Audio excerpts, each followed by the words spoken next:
Hello and welcome back to Sharks Happen. My name is Hal, I'm your host.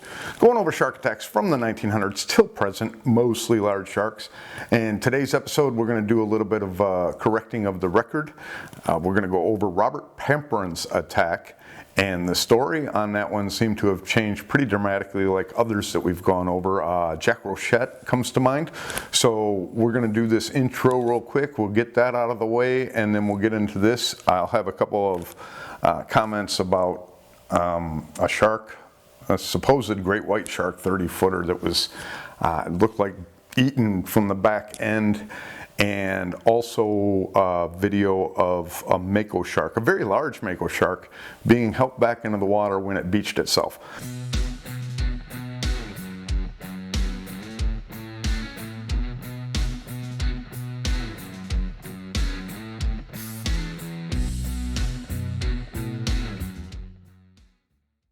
Okay, I was going to do a single episode, attack episode on Robert Pamperin, and once I looked into it to do the episode, you know, I have my new newspaper archives, I looked into it, and what I found made me say scrap the single episode and we need to fix what we've seen. And we've gone through this before. Jack Rochette that was attacked, the newspapers all give the interview with his buddy and him. He handed off his spear to his buddy and then swam out, and that's when the shark came and bit him in the legs.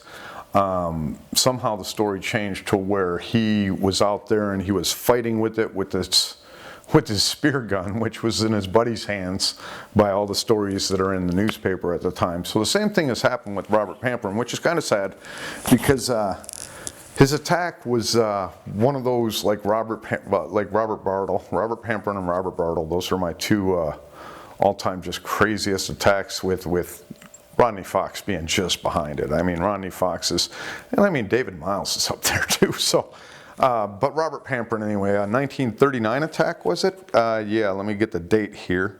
It was because this is the Shark Attack book. By one of the Shark Attack books. This one has the great white on the cover. The other one has like a bronze whaler on the cover. Both books are excellent. They have some of the same attacks in them, but they have different kind of research details in them.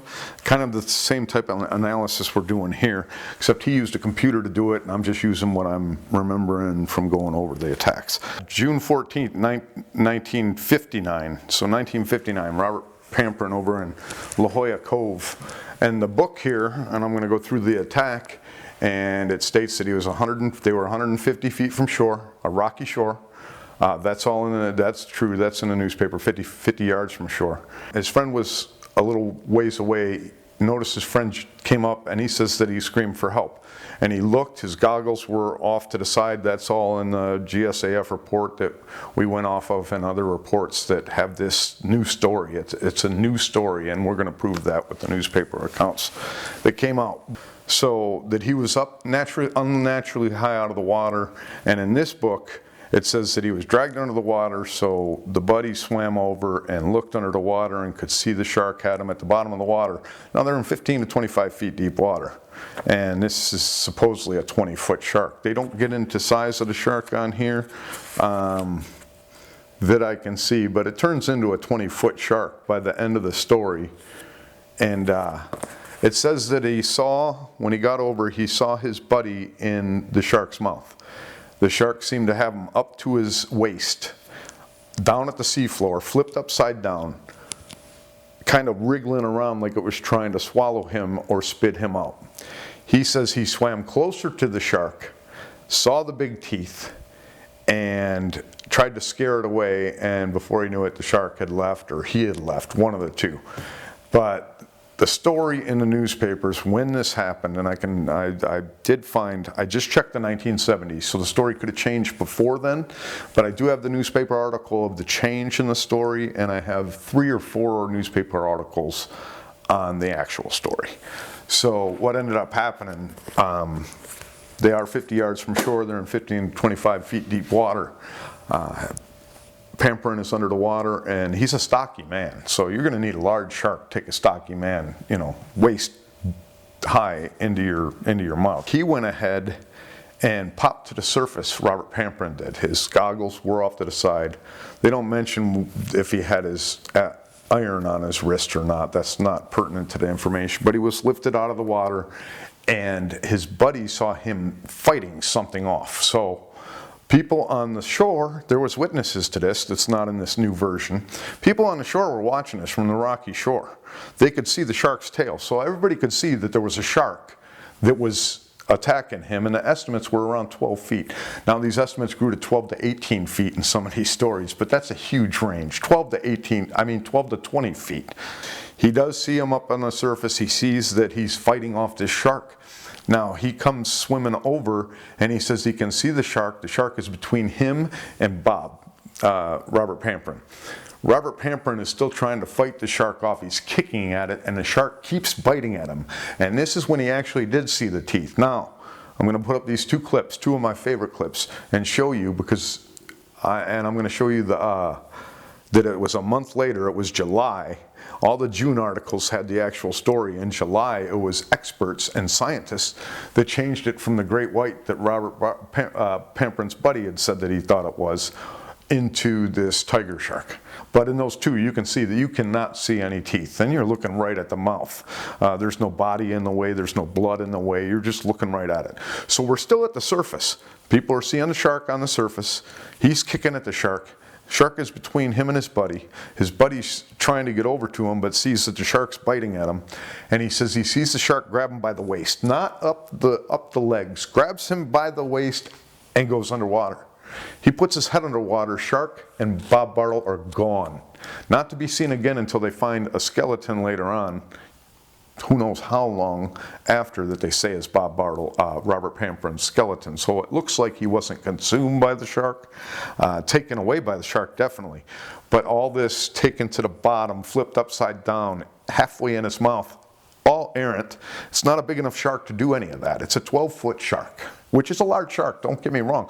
A 12-foot one of these, forget about it. That's monstrous. Isn't going to be able to swallow you whole. Isn't going to be able to take a stocky man up to his waist in its mouth. At least I don't believe so.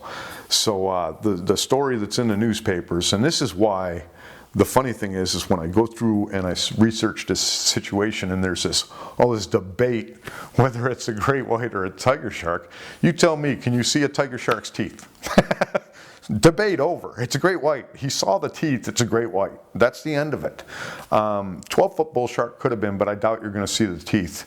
They're just not as prominent as these things. These things are so prominent. The only other things that are, like I said, the mako and the sand tiger with them sticking out everywhere.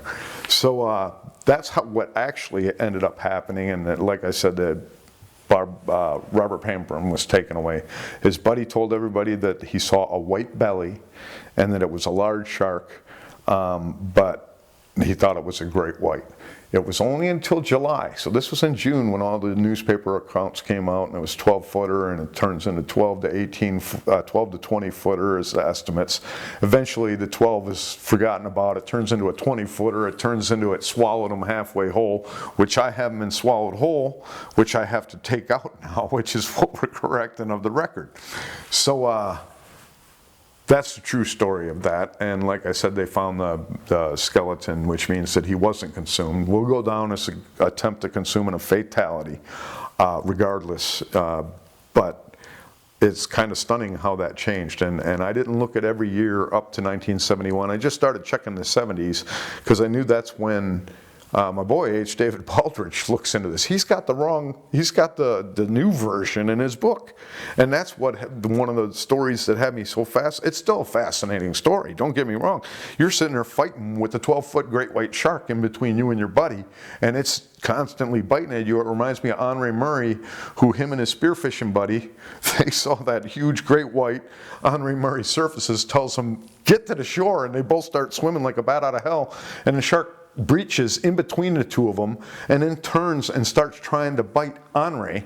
And 2 times Henri was able to kick it off, and the 3rd time this one did take him almost all the way up to his arms in its mouth and swallowed him whole. And they never did see Henri again. But that's not what happened to Robert Pamperin. So now we've corrected the record on Robert Pamperin. I'm going to change that. I'm going to remove the swallowed whole. I'm going to change the size of the shark to 12 feet. it doesn't need to be any larger. Could be another shark, but the fact that it's a white bottom, you got gray bottoms with your bull sharks, and like I said, you can't see teeth on tiger sharks. Okay, with that business taken care of and the correcting of the record of the Robert Pamperin attack, we'll get into a couple things that was sent to me. I think Michelle sent me a video. It's a 30-foot great white shark eaten by something. And I clicked on it and I'm looking, and first thing I do is look at the dorsal fin. Now the dorsal fin had damage to it, but it looked like it was to the right height, and it looked like it would be more triangular. And a couple things about it, it looked a lot blubbery in the back. It was like ripped apart in the back. And it looked blubbery instead of the way I would think that a shark would look, mostly, you know.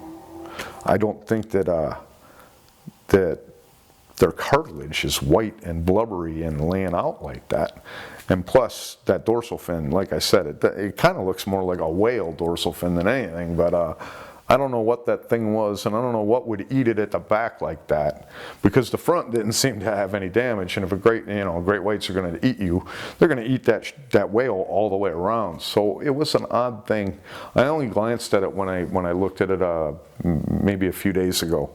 I might go back and look at it, but maybe somebody will figure out what that actually was. I would say if it's a shark, it's a basking shark, and you know, it could well be a whale, just with the way that everything was hanging out of it. In the back end there, it looked more whale-ish, blubberish than cartilage muscle-ish. So thank you for sending it to me. It was interesting. And then Ali sent me, it was a really good clip. Tough to watch though. It looked like a 12-foot, looked like a long fin mako, first of all, because when it rolled over, it was on the beach. It was beached and people were trying to help it get back into the water.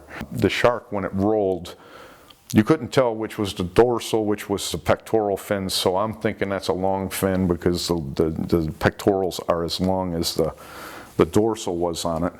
And it was also very dark blue. They say that the long fins are darker blue than the short fins. The short fins tend to be a lot lighter of a blue. You do have some dark short fins and some light long fins, but I'm just going by those two things that I know about the makos.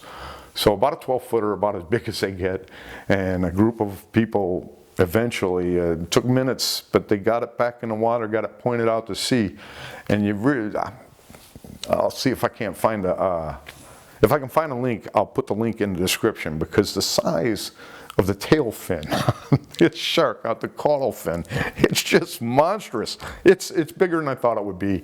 And you can see why they're so fast just looking at that tail when it starts heading back out to sea.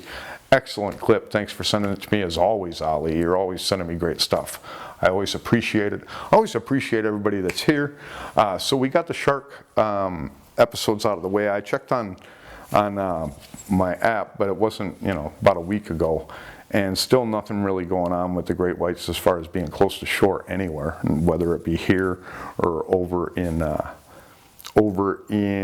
Australia, where a lot of times Katya, I think it's a 10-foot bull shark, she likes to hang out around cons up there and stay really close to shore. That's the time that I warn people that Katya's up there and she's hanging around real close to shore and cons, and I think people let me know that people don't really swim there because of the problem with sharks being around there. So, if I remember correctly, but I wanted to give that update. So now that stuff's out of the way. What I've been doing for a month, I actually did a video a month ago. My wife had gone to Chicago for a weekend with her nieces and nephews and sister, and I ended up staying here, and I worked on a video. I did a video. First I did it before she came home, and it was of Jaws. It was this. What I did was I covered all the attacks as I would if I was investigating attacks. So instead of saying that the woman was so far out the shore, I would just say, well, hopefully with the amount of damage to her body, Chrissy, the first attack, that she wasn't aware of any of it. So I did all the attacks that way. Did the Kittner boy, did all of them, the dog, Pippin, and did it all and had it all set. I go to edit it the next day to get it out to you all. And the first two clips, so my intro and my first clip, they had some kind of a noise going on. I don't know what the hell the noise was, but there was some kind of noise going on. And then the last clip, I forgot to turn on the mic. So I had 3 clips. I went ahead and redid the 3 clips like 2 days later. And then when I edited it all together, I didn't like it and I scrapped it. So you're not going to get the Jaws attacks episode, but we are going to discuss it right now. Because the reason I was going to do the episode was to show you what would happen if if one shark went rogue, like they say, this rogue myth, I guess you would call it. Now, like I said, it can happen where a shark goes after people, but I'm saying that shark is ill. So, even bull sharks don't go out to eat people. You would know it. But if one large great white, 20-foot great white, decided it was going to start eating people and liked to eat people, you would have a Jaws situation. They had the Chrissy the first day. 2 days later, they had the dog disappear and the Kittner boy, and sometime around the Kittner boy, they had the Gardner fisherman boat that ended up getting a hole in the side, and it was sunk. And I got into how Hooper went down and took this tooth out of the hole because he was investigating the hole, and the head fell out. And the head fell down, scared him, he dropped the tooth. And I explained that the shark must have been so large and attacked him so fiercely that it bit off its head at the same time and pushed it up into that hole, which is just how it was lodged up in there, because he must have dove into the water like Hooper did to see what's wrong with the boat and got attacked while he was looking at that hole, and his head just got forced up in there. So I covered all that stuff, but there was like 5 or 6 fatalities, and it tried to eat, of course, the fishermen that caught it with the dock, and it pulled the dock off. It wanted to eat them. It ate 5 people. It ate Pippin, all in a matter of a week. And that's what a real shark would have to do. It would have to start eating a lot of people. I mean, a shark will eat 500, 600 pounds of food when it runs into a sea lion or a whale. It'll gorge. It'll eat hundreds of pounds of that stuff. So a normal person weighs 200 pounds, 180 pounds. That's a male or something like that. And then females, 100 pounds. It's going to take more than one to fill them up. So fatalities and predations would go up dramatically, and that would be it. So you would notice if a shark ever went rogue, and that's why a shark's never gone rogue.